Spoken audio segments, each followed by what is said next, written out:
Hello friends, welcome back to my channel Simnas food world. അപ്പോഴും ഞാൻ ഇന്ന് വന്നിട്ടുള്ളത് നമ്മുടെ മിക്സിയുടെ ജാറിൽ ഒരു മിനിറ്റിൽ നമുക്ക് എങ്ങനെ മയോണൈസ് റെഡിയാക്കി എടുക്കാൻ പറ്റും എന്ന റെസിപ്പി ആയിട്ടാണ്. അപ്പോൾ നമ്മുടെ കുട്ടികൾക്കൊക്കെ നമുക്ക് വളരെ എളുപ്പത്തിൽ ഈ ഒരു മയോണൈസ് റെഡിയാക്കി എടുത്ത് കൊടുക്കാനായിട്ട് പറ്റും കേട്ടോ. അപ്പോൾ ഇഷ്ടപ്പെട്ടാൽ എല്ലാവരും ഒന്ന് ഇങ്ങനെയൊന്ന് മയോണൈസൊക്കെ ട്രൈ ചെയ്ത് നോക്കുക, കുട്ടികൾക്കൊക്കെ ഉണ്ടാക്കി കൊടുക്കുക.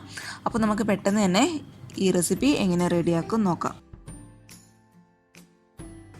നമ്മുടെ ഈ മയോണൈസ് റെഡിയാക്കാനായിട്ട് ഇപ്പോൾ ഞാനിവിടെ എടുത്തിട്ടുള്ളത് ഒരു മുട്ടയാട്ടോ. അപ്പോൾ മുട്ട എന്ന് പറയുമ്പോൾ നമ്മളെപ്പോഴും റൂം ടെമ്പറേച്ചറുള്ള മുട്ട മാത്രം എടുക്കാനായിട്ട് നോക്കുക. ഒരിക്കലും ഫ്രിഡ്ജിൽ വെച്ച മുട്ട നിങ്ങൾ ഡയറക്റ്റ് ആയിട്ട് എടുത്ത് ഉപയോഗിക്കരുത് കേട്ടോ ഈ മയോണൈസ് റെഡിയാക്കാനായിട്ട്. കാരണം തണുപ്പ് കൂടിക്കഴിഞ്ഞാൽ നമ്മുടെ മുട്ട നമ്മളിങ്ങനെ മിക്സിയിലിട്ട് അടിച്ചെടുക്കുമ്പോൾ അത് സ്റ്റിഫായി വരാനായിട്ട് കുറച്ച് ബുദ്ധിമുട്ടായിരിക്കും. അതുകൊണ്ട് എപ്പോഴും റൂം ടെമ്പറേച്ചറിൽ മുട്ട മാത്രം എടുക്കാനായിട്ട് നോക്കുക. അപ്പോൾ ഒരു മുട്ടയുടെ വെള്ള മാത്രമേ നമുക്ക് ആവശ്യമുള്ളൂ. അപ്പോൾ ആ ഒരു മുട്ടയുടെ വെള്ളയുടെ കണക്കിന് ആവശ്യമായിട്ടുള്ള ഇൻഗ്രീഡിയൻസിൻ്റെ അളവാണ് ഇനി ഞാൻ പറയാൻ പോകുന്നത് കേട്ടോ.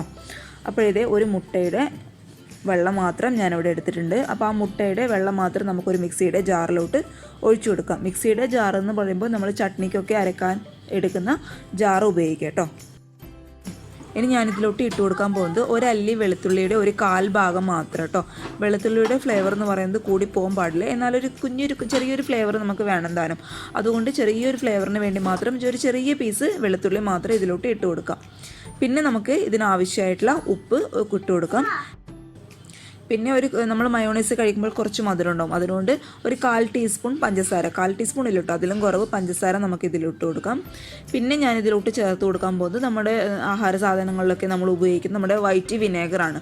അത് 1 ടീസ്പൂൺ നിറയെ നമുക്ക് ഇതിലോട്ട് ചേർത്ത് കൊടുക്കാം. അപ്പോൾ നിങ്ങൾക്ക് വൈറ്റ് വിനേഗറിന് പകരം ചെറുനാരങ്ങയുടെ നീര് കയ്യിലുണ്ടെങ്കിൽ അത് 1 ടീസ്പൂൺ ചേർത്ത് കൊടുക്കാം കേട്ടോ. അപ്പോൾ നിങ്ങളുടെ കയ്യിലുള്ള ഏതാണെന്ന് വെച്ചാൽ അതിനനുസരിച്ച് ചേർത്ത് കൊടുക്കുക. ഇനി നമുക്ക് മിക്സിയുടെ മൂടിയിട്ട് നമ്മൾ സാധാരണ തേങ്ങ അരയ്ക്കുന്ന ആ ഒരു മോഡലില്ല, നേരെ ഓപ്പോസിറ്റ് മോഡൽ, അതായത് ഒന്ന് വിപ്പ് ചെയ്തെടുക്കുക കേട്ടോ. ഒന്ന് കണ്ടിന്യൂസ് ആയിട്ട് വിപ്പ് ചെയ്തെടുക്കരുത്. ഒന്ന് ഓണാക്കിയതിന് ശേഷം വീണ്ടും ഓഫ് ചെയ്യുക, ഓണാക്കി അങ്ങനെ 20 സെക്കൻഡ് ഇട്ട് ഒന്ന് കറക്കി. അപ്പോഴിത് ഞാൻ നന്നായിട്ടൊന്ന് അടിച്ചെടുത്തിട്ടുണ്ട്. നമ്മുടെ ഇത് സ്റ്റിഫായിട്ട് വന്നിട്ടില്ല.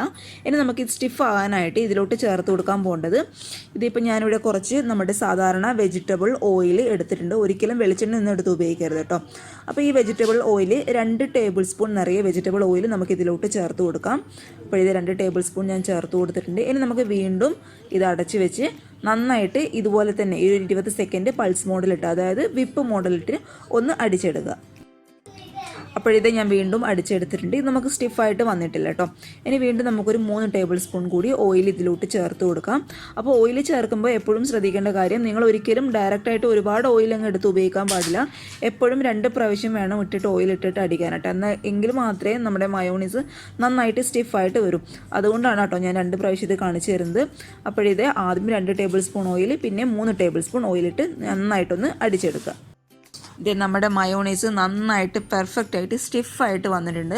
അപ്പോൾ ഓയിലൊക്കെ 2 പ്രാവശ്യം ഇട്ട് അടിക്കാനായിട്ട് നോക്കുക. പെട്ടെന്ന് തീർക്കാമെന്ന് വെച്ചിട്ട് എല്ലാം കൂടി ഒരുമിച്ചിട്ട് ഒഴിക്കരുത് കേട്ടോ. അപ്പോൾ സ്റ്റിഫായിട്ട് വരില്ല. അതുകൊണ്ടാണ് ഞാൻ ഇങ്ങനെ പിന്നെയും അത് എടുത്ത് പറയുന്നത്.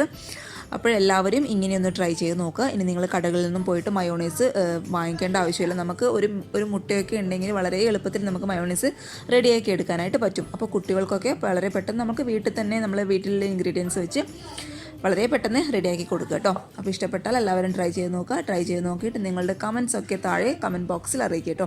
അപ്പോൾ അടുത്ത ഒരു നല്ല വീഡിയോ ആയിട്ട് കാണും വരെ താങ്ക് യു.